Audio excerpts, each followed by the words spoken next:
यहाँ पर रानी की वाव पटन आ चुका हूँ और जो यहाँ पर चार्जेस हैं वो 40 रुपीज़ है ऑफ़लाइन टिकट का, और ऑनलाइन टिकट अगर आप लेते हैं तो आपको ये टिकट पड़ता है 40 रुपीज़ का।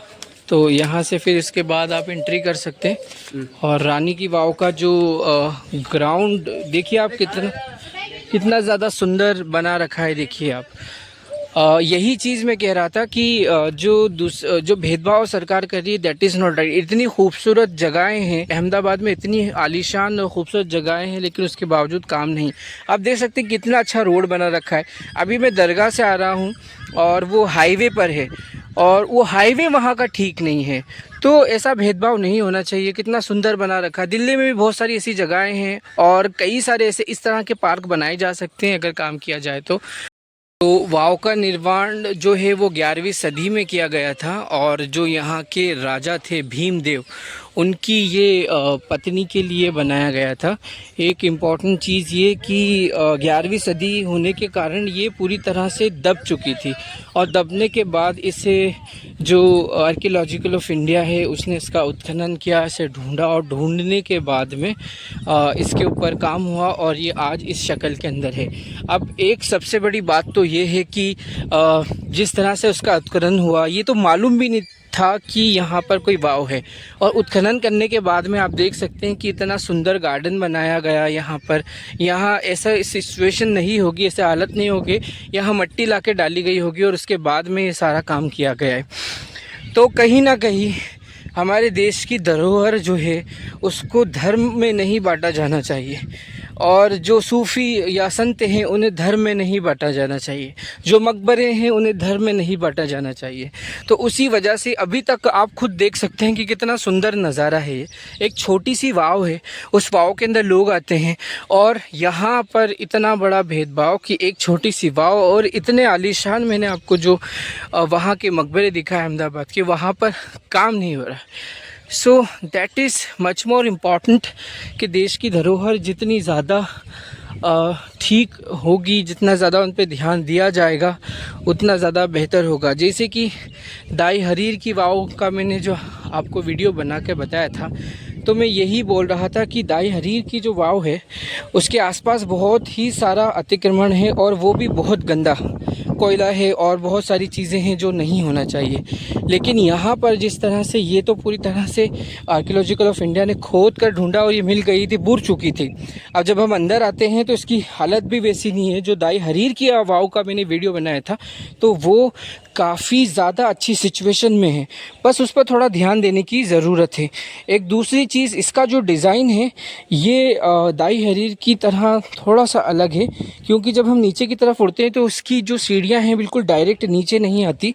इसमें कुछ राइट साइड होने के बाद में वो लेफ़्ट साइडेड हो जाती है। सामने की तरफ हम देखते हैं तो वाव के अंदर यहाँ पर साफ़ सफाई है, इधर बदबू वगैरह ऐसा कुछ भी नहीं है। लेकिन दाई हरीर का देखें तो वहाँ साफ़ सफाई नहीं थी, पूरी तरह से गंदगी थी।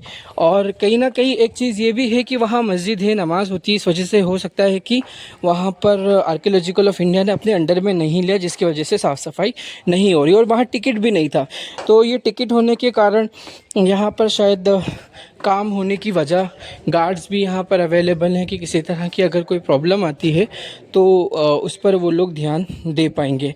और उसके बाद में जब हम नीचे की तरफ आते हैं तो यहाँ पर कई सारी अलग अलग जो मूर्तियाँ हैं, अप्सराएँ हैं, जो वैदिक धर्म के अंदर मान्यताएँ हैं, उस मान्यताओं के मुताबिक यहाँ पर बहुत सारी, जैसे आप देख सकते हैं कि बुद्ध की प्रतिमा है और श्री कृष्ण के एक अवतार की प्रतिमा है।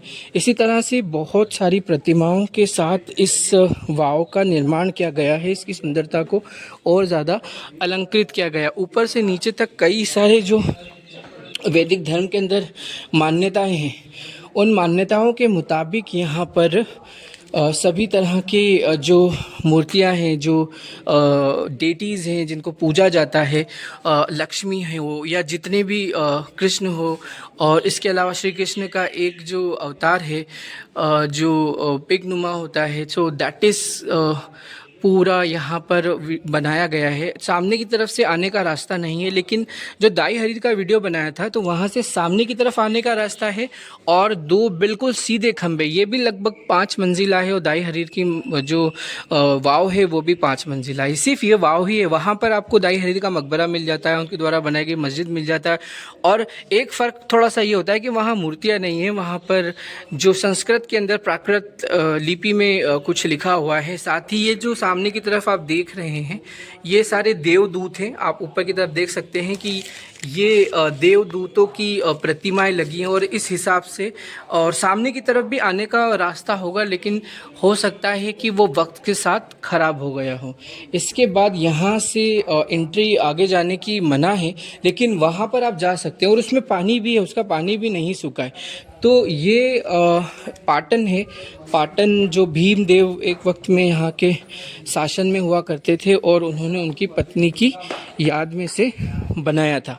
फिर हम ऊपर की तरफ वापस बढ़ रहे हैं तो ये इतना ही है, ये वाव रानी की वाव जो कि भीमदेव की, जो 11वीं सदी के अंदर जो यहाँ के राजा रहे थे, उनका ये वाव बना हुआ है।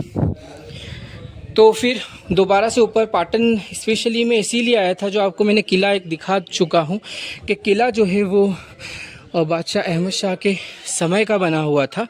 और जिस तरह से देख सकते हैं कि जो दाई हरीर की वाव थी उसमें सीढ़ियाँ सीधी आ रही थी, लेकिन यहाँ जो सीढ़ियाँ हैं वो आपको पहले राइट साइड से उसको चढ़ना होता है, फिर देन स्ट्रेट।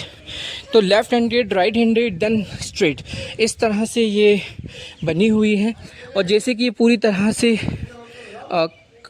बर्बाद हो चुकी थी और अंदर ज़मीन में धंस चुकी थी ये वाव, तो उसको आर्कियोलॉजिकल ऑफ इंडिया ने खोद कर ढूंढा था। तो ये जो पिलर्स हैं, इसके 2-4 मंजिला जो पिलर्स हैं वो तो अभी इस स्थिति में नहीं है, पूरी तरह से वो बर्बाद हो चुके हैं। तो पाटन सिर्फ आने का मकसद यही था कि यहाँ पर आप लोग इसे देख सके, जान सके, और स्पेशली जो गुजरात सल्तनत की पहली राजधानी, उसके बाद अहमदाबाद और फिर चापनेर और फिर अहमदाबाद, तो इस तरह से ये रहा। और ये थी रानी की वाव।